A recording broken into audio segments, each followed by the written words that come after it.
Barack Obama. Yeah, you got it framed. When did you first become conscious of racism? I didn't become conscious of racism until I got to D.C. That's when I realized that there was a difference in black and white and being treated differently than black and white. If I wanted to be a doctor, back then, I had to have the resources available because if you don't have the resources available to you, you ain't gonna do it. A lot of people that went on before me only dreamt about something that smart black people, like President Obama. You got a lot of smart black people. This man is the president of the United States. Come on, a black man. They're losing control.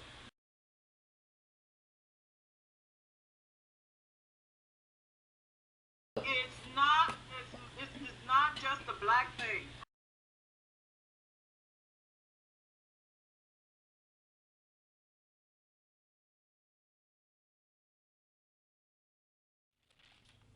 In 2009, our country elected its first black president, Barack Obama. It was a time of major change. Nothing like this had ever happened before. Similar to what was going on back in the 1960s during the question is, what has really changed since then? What has changed with race relations? Have they improved? Have things begun to go horribly wrong? Who knows? But I will get some insight from Sylvia Green, age 62. She's a retired government worker, a part-time employee at a natural hair salon, and a senior fitness instructor. She grew up in Washington, D.C. during the Civil Rights Movement and got to experience life in the nation's capital during a time of major socio-political transition. Washington with MLK, Rosa Parks and the Montgomery bus boycotts, sit-ins, and freedom rides. There was a lot going on. And now, in 2012, Mrs. Green has gotten to witness the new milestone in history with the election of our first African. You were around to experience the Civil Rights Movement. Right, I was 5 years old. I was living in Fort Leonard Wood, Missouri. How old were you when you moved to Washington, D.C.? I was 10 years old. 1960. 1960. That was a very powerful time. When did you first become conscious of racism? What was your first experience? I didn't become conscious of racism until I got to D.C. That's when I realized that there was a difference in black and white and being treated differently than black and white. Overt racism in D.C. It wasn't overt, at least not where I was in high school. They didn't just come out and say, you black, you got to get at the back of the line and all that. When I was younger, I didn't know it was called racism. When I had ringworm and had to go, they experimented on the black people. Wow. They experimented on our heads with ringworm. But I didn't realize that those were experiments until I got older and people told me what they were doing. I think my parents might have realized it, but they didn't say anything. There was the Tuskegee Airmen experiment. Syphilis, right? And you know what? They removed all of your hair with tape. They cut all our hair off. Then they took a shaver and shaved it all off. And then they took tape and pasted it all on your head and put it out by the root. And we had to wear stocking caps. Wow. To school. Yeah. Yeah, that. I was like in the 3rd grade. And I was the only black kid in the class. And the white kids were making fun of us, That was probably one of your youngest experiences that you can remember. That's pretty humiliating for a child. Yeah, I didn't believe I was a girl because he said I had a bald head, so I had to prove I was a girl. I had to show him my private part. Blacks were treated differently in the medical profession as well as in the schools. When we couldn't go into the beauty shop with my mother, people people to see a lot of black people going in and out of her Where were business. you in 1963 during the March on Washington? I was 13. I was in junior high school. We mostly saw it on TV. Mm-hmm. Right. I saw Martin Luther King. I saw him at the monument. We did watch it on a little black and white TV. Right. Which. Martin Luther King on the steps of the Lincoln Memorial and all the other important black folks who advocating for not so much just black rights, but human rights. Yes. Martin Luther King, you know, he wasn't just marching for black people. He was marching for people of color at the Lincoln Memorial. And I saw all that on television because they had the streets blocked off for one thing. So you couldn't get down certain streets. At that time, it was also a major movement going on with feminism, right, as well. The feminist movement. Yeah. Oh yeah. They were they were working together, civil rights and feminist groups. That's right. They were, because it was all based on inequality. Because women were, you know, they were like second-class citizens back then. In high school, they taught us home economics because our job was to be a wife and a mother, have babies. They were encouraging black people to take trades, hairdressers, seamstress, and they also taught you, like if you didn't end up getting married, So you could be a secretary. That was as far as it went. We were not encouraged to be lawyers or doctors or any. They weren't really encouraging black people to into any significant profession. So metal workers working in factories. There was no such thing as going to college, being for higher education. you had a double whammy with being a black woman during the civil rights movement. Right. I'm just saying, things today, like if you could take yourself and put yourself back there right now, travel so it's like so different as night and day. Well, I think for sure, and that is black women still do love their hair and their hairdressers. Like, no lie, right? You work at the Natural Beauty Salon. What did you think about the "I Have a Dream" speech after you heard it? When I heard it, it was a source of pride, you know, for black people because it was uplifting. It let us know that we could do anything anybody else could do.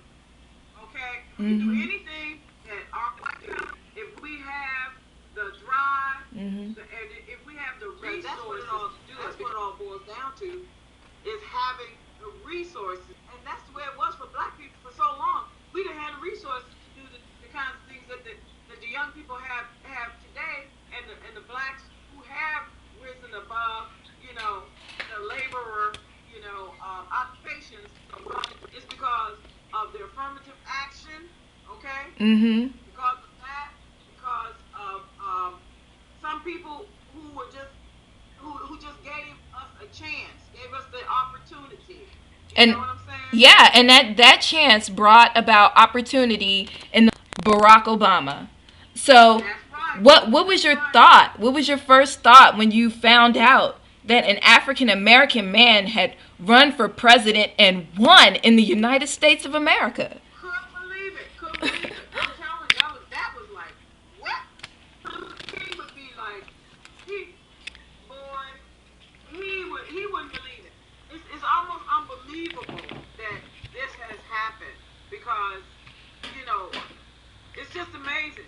It's amazing. You still gotta pinch yourself, and after tomorrow, what kind of change did you hope that this historic moment would bring?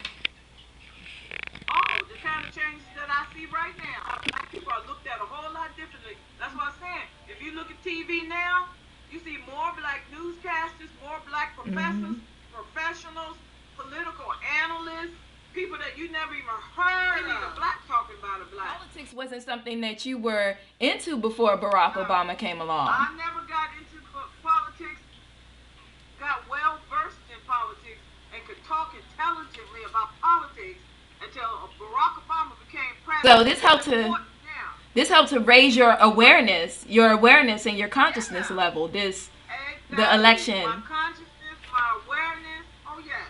That's great. The self-esteem, everything went up with not only with Barack, but with Michelle Obama. Mm-hmm. You know, and real people, real black people. They know black people trying to be white. They are black people. This man is part African. He is African American. That's a true African American. He's the true definition of first generation African American. You know what? That if you are black with a white mother, the male gene is the dominant one. So he's more black than he is white. They look at him as a black man. Just think about it. What if the white folks looked at him as white? Oh no, they would never do that because. Oh no, it goes back to the racial integrity rule of 1924, the one drop rule. If you had one drop of black blood in you, no matter how you looked, even if you appeared as a white person, you were considered black. Yeah. Right. Because dominant. The black gene is the dominant gene. Okay. That's why your brother and his little girl, he'll tell you in a minute, she black, okay? Yes. She might be mixed, is anything. He's gonna make sure she knows she's black. And speaking of my brother, he is also a very conscious and aware person. He's an artist in Washington, D.C., a political activist, and works to raise the awareness and consciousness of black people, especially on political issues, because that's mostly what we have here in Washington, D.C. Headrock.com, check them out. Social consciousness. Yeah, and I'm black because I was born in America. Mm-hmm. I'm a true black. Back in your day, when people talked about racism, it was through word of mouth, neighborly conversation, Right. things like that. And nowadays we have social media, we have Twitter. Right. For example, there are some inflammatory comments that I found on complex.com speaking about racist during the Democratic National Convention. And here's one of them. Listen to this. F Obama and every last coon that voted for him because he's black. That's all that's showing you with that person, whoever that person is. That person is a racist, okay? Mm-hmm. Anytime you're gonna call a African American, a black person, a coon, that coon goes way back. What do you think about this one? Obama said we'd have to go for stupids. Vote Latinos, blacks, and all lazy people. They just mad where he is and who he is. That's all they do. All they doing is showing One their last ignorance. one. People say white people don't want Obama to be president because he's black, but I'm sure a lot of black people voted for black. Right. I don't think a lot of people vote for him because he's black. They vote for him because this is a highly intelligent, capable of doing the job of the president. So if he was a white man and he delivered the same message, it still would have influenced your vote? I did it before. But did you vote for him because you had no choice? Yes. Oh, but with Barack Obama, you had a choice, and you chose the black man. That's right. Now, if he was, oh no. Now Herman Cain is black. You think I vote for that fool? I would vote for Mitt Romney before I voted for Herman Cain. Okay. So that's right there. It's not just a black thing, okay? This man intelligent and he's presidential. Herman Cain is not. He is a fool. He is a fool. 999, yeah. 9 turn upside down. 666. Woo! I heard that before. I know. Do you think that the country will go from here? What do you hope to see in the future? Better opportunities for all people of color, blacks, Latinos, or anybody who is not lily white, okay? Even poor white people have been better off than poor black people That's a strong statement. If you put a poor black person in the room and a poor white person in the room that are equally poor, guess what? That white person would get that job. Because people the younger generation that did not experience the civil rights movement are totally unaware of what happened, and they just think that everything is just there for them. You think it's late 20s, early 30s, and they hit reality, and then that's when they say, maybe I should take the time to pay attention to politics. Maybe I should take the time to do research about the history of the United States of America and why any of the other races have been the things that they have done in this country. Right. The reason why there's a difference between the young white people today and young white people when I was coming up is because their parents to be racist back in my day. They taught them to look down on anybody who wasn't their color. This day and age, the whole dynamic has changed because we live in a multicultural society, and the kids growing up now, their parents are not teaching them to be racist. Guess what? In 50, white people are going to be the minority. That means you being pushed back. They're afraid of white becoming a minority and not having the control that they've had for the last 1,000 years. A lot of smart black people, like President Obama. You got a lot of smart black people. This man is the president of the United States. Come on, do you feel that race relations have improved since the election? I think race relations have improved dramatically since the election because the black people who were silent before are now vocal. You know, and they're able to communicate with these white people now better than they ever have. And communication. Communication is important. Pay attention now because this man is in the White House. They got to pay attention to us, okay? So the relations have improved, and because of the generation of white people now, the young ones and the black ones, they all mix and mingle together now. So the social interaction has made race relations improve because we interact with them now. We party with them. We eat with them. We marry them. We date them. So that whole interaction has improved. Yes. Okay. Better now than it's ever been. Actually better. Yeah, well, you definitely seem to be one of the more optimistic people. Yeah. You know, You still gotta set them straight every now and then, though, because you know what? I tell you, when I was working out there in Montgomery County, them people out there crazy. Those white folks out there, they Yeah. They still think that they got it going on, and all of us are beneath them. So you had to get them straight. Hold up, wait a minute. This is 2000, okay? Yeah. Well, according to the Gallup poll and the Pew 2009, according to some statistics there, I think they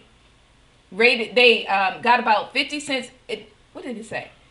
56% of white people felt like things had gotten a lot better for black people in America. Like, you know, but I think there's a danger in becoming complacent about progress that has been made. Right. Oh, there's some progress that has been made. Dramatic. We got a lot of, look at all the, we got a lot more black kids going to college now than we ever had. You know? Yeah. A lot of black kids going to college now. I mean, that's a whole section that people don't really focus on a whole lot. You know, all they want to do is talk about the bad stuff, but they don't want to talk about the good things that are going on. You're right. That media portrayal of black people sometimes it's just. It is. It's hard to get a good story about black people on the news. So I mean, the only way you can really get it is if you talk to black people, you have black people as friends, or you visit black communities and you see that the black's a different culture, but people are people no matter what culture, what background. We all eat, sleep, live, love, and breathe. We're all part of the human race. I mean, I got two hands just like they do. I mean, I'm no different. I'm not an alien. I'm just different in ethnicity. That's it. Hmm. I mean, we all go to the bathroom the same way. My stuff stink just like yours. Okay. That's right. What? That's right. Right on. That's right. For real, for real. Ma, you're too funny. That's why I wanted to do this interview with you, because you have so much personality, and going through the adversity and the things that black people and the things that you've had to go through as a woman and the things that you've have experienced, it seems like you have still been able to maintain a sense of groundedness and a positive attitude, and you can laugh and you can joke and express yourself about this, and life goes on, right? And you voted for your president this year, right? Huh? You voted for your president, right? Hey. Barack Obama. Look at that.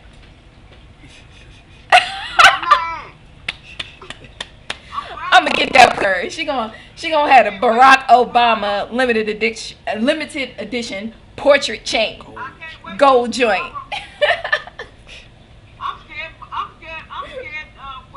When Romney loses, that man might kill himself. Oh. I've been for 6 years. It's gonna get that serious. It's gonna get that serious. That man gonna say, I just can't go on. I'm praying he don't, but I mean, he might say, okay, that's it. I can't take it no more. All right, Mom. What Romney's gonna find out tomorrow is that money cannot buy everything. That's what he's gonna find out. Yeah, well, it can't buy you a moral consciousness. That's for sure. Buy you one of those. That's just something you have to be. That's in you, or something that you nurture. So. Okay. But all right.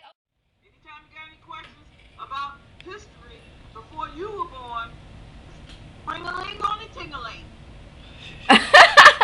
All right. Will do. And like I said, it was definitely a pleasure.